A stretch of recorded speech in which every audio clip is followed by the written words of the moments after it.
Le mois dernier, avec Joachim Kues et 6 autres collègues du Parlement européen, j'ai écrit une lettre à l'EMA, l'agence européenne chargée d'autoriser les médicaments sur le marché européen. Et dans cette lettre, nous demandons des éclaircissements sur les nombreux problèmes qui entourent l'arrivée des vaccins. Ces problèmes sont si graves que nous avons demandé à l'EMA de retirer l'autorisation de mise sur le marché. Ce mois-ci, nous avons reçu une réponse de l'EMA à notre lettre et cette réponse contient des faits choquants. Tout d'abord, l'EMA déclare explicitement qu'elle a uniquement et exclusivement autorisé les vaccins Corona sur le marché pour l'immunisation individuelle et absolument pas pour le contrôle de l'infection, et absolument pas pour la prévention ou la réduction de l'infection. Et c'est dévastateur pour les gouvernements qui se sont lancés à fond dans la campagne de vaccination en faisant passer le message que vous le faisiez pour les autres. Rien de tout cela n'est vrai. Non seulement l'EMA n'a pas du tout autorisé les vaccins à prévenir les infections, l'EMA va même plus loin en déclarant dans sa réponse, et je cite, que les rapports d'évaluation de l'EMA sur l'autorisation des vaccins soulignent le manque de données sur la contagiosité. En d'autres termes, les vaccins n'ont pas été conçus pour prévenir les infections. Et il n'y a certainement pas de données permettant d'affirmer que les vaccins aident à lutter contre les infections.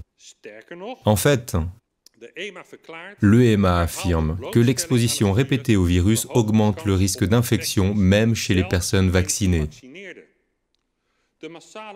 Les campagnes gouvernementales massives visant à vous faire vacciner pour protéger vos parents, vos voisins, les membres les plus faibles de la société, n'étaient pas seulement non autorisées, elles étaient totalement absurdes et ne reposaient pas sur des faits.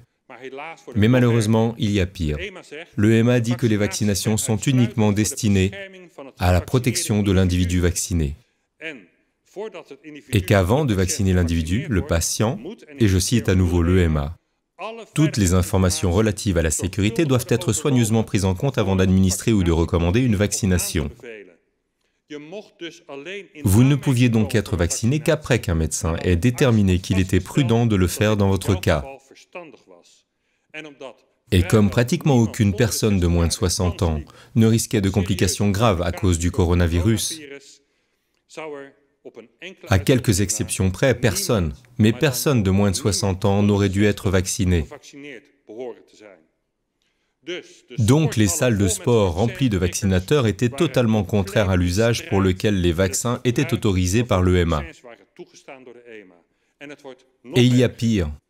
Pour évaluer la sécurité des vaccins, il était essentiel pour l'EMA que les effets secondaires soient correctement enregistrés.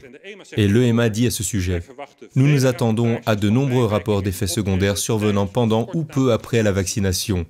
Cela signifie que les plaintes doivent être signalées précisément dans la période initiale de la vaccination. » Le gouvernement a soutenu sa politique selon laquelle ces plaintes ne devaient précisément pas être signalées dans les 14 jours suivant la vaccination, car le vaccin avait besoin de 10 à 14 jours pour devenir efficace. Toutes les plaintes déposées au cours de cette période ont été précisément attribuées au coronavirus.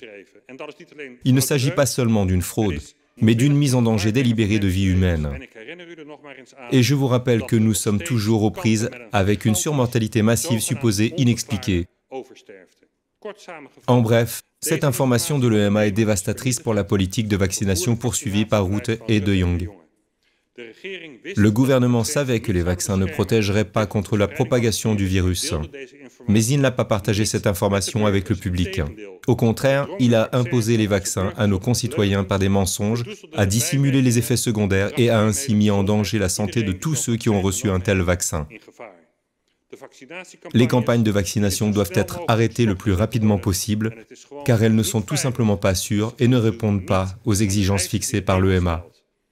Et le gouvernement et tous les partis politiques qui le soutiennent doivent être tenus responsables de leurs mensonges et de leurs tromperies. Je vous remercie.